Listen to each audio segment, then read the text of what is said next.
ဒီနေ့မှာတော့ mechanical keyboard တစ်ခုမဝယ်ခင်မှာဒုတိယအရေးကြီးဆုံးသိရမယ် mechanical keyboard ရဲ့ site ကိုပြောပြပါမယ် mechanical keyboard တွေကကိုယ့်ရဲ့စပွဲခုံပုံမူတည်ပြီးတော့ site မျိုးစုံရှိပါတယ်ကျွန်တော်တို့ပုံမှန်တွေ့နေကြ keyboard site တွေကို full site keyboard လို့ခေါ်တယ်သူတို့မှာ character တွေပါတယ် function row တွေပါတယ် navigation cluster ဆိုတဲ့ Asia pitch down တွေပါတယ်ပြီးရင်အောက်မှာ arrow key ပါတယ်ပြီးရင်တော့ number pad ပါတယ်ပေါ့နော်အဲ့ဒါကျွန်တော်တို့ full site keyboard လို့ခေါ်တယ် full site keyboard တော့ကျွန်တော်ပုံမှန်တွေ့နေကြတဲ့အတိုင်းအပြည့် keyboard ပါ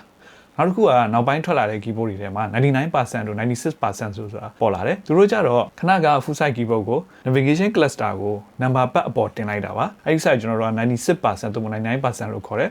သူကတော့ full site keyboard တဲ့ရှင်နည်းနည်းပိုသေးပါတယ်တချို့တွေလည်းပိုကြိုက်ကြတာပေါ့နော်ဒီ number pad ပါတဲ့ keyboard တွေကတော့ finance ဘိုင်းကလူတွေ accountant ဘိုင်းကလူတွေဒီ data entry လုပ်တဲ့လူတွေအတွက်ပိုပြီးအသုံးဝင်တယ် number pad ပါတဲ့ keyboard ကိုလိုချင်တော့ full site သို့မဟုတ် 99% 96% ကိုရွေးချယ်ရပါတယ်နောက်တစ်ချက်ကတော့ time keyless လို့ခေါ်တဲ့ TKL လေးယောက်ပါသူ့ကို 85% 86% အဲ့လို 80% ကျော်ပေါ့နော်အဲ့လိုခေါ်ကြတယ်သူကြတော့ဒီ full site keyboard ကို number pad ဖြောက်လိုက်တာပါများသောအားဖြင့် full site လည်းမကြိုက်ဘူး number pad မလိုချင်ဘူးဆိုတဲ့လူတွေ navigation cluster တွေကိုလည်းပုံမှန်တိုင်းဖြစ်စေချင်တဲ့လူတွေကရွေးချယ်ကြတယ်နောက်တစ်ခုကတော့ 75% ဒီကောင်ကတော့နောက်ပိုင်းနာမည်ကြီးလာတဲ့ 75% လေးယောက်ပါ function row တွေပါတယ် navigation cluster ကို down လိုက်အတန်းအဖြစ်ပြောင်းလိုက်တယ်ပြီးတော့ arrow key တွေပါတယ်ဒါက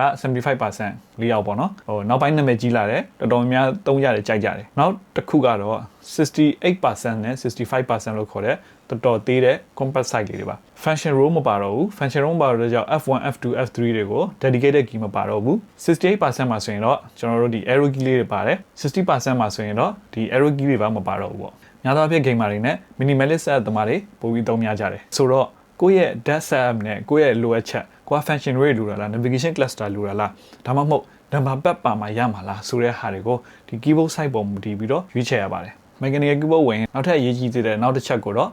နောက်ဗီဒီယိုမှာဆက်တွေ့ကြပါမယ်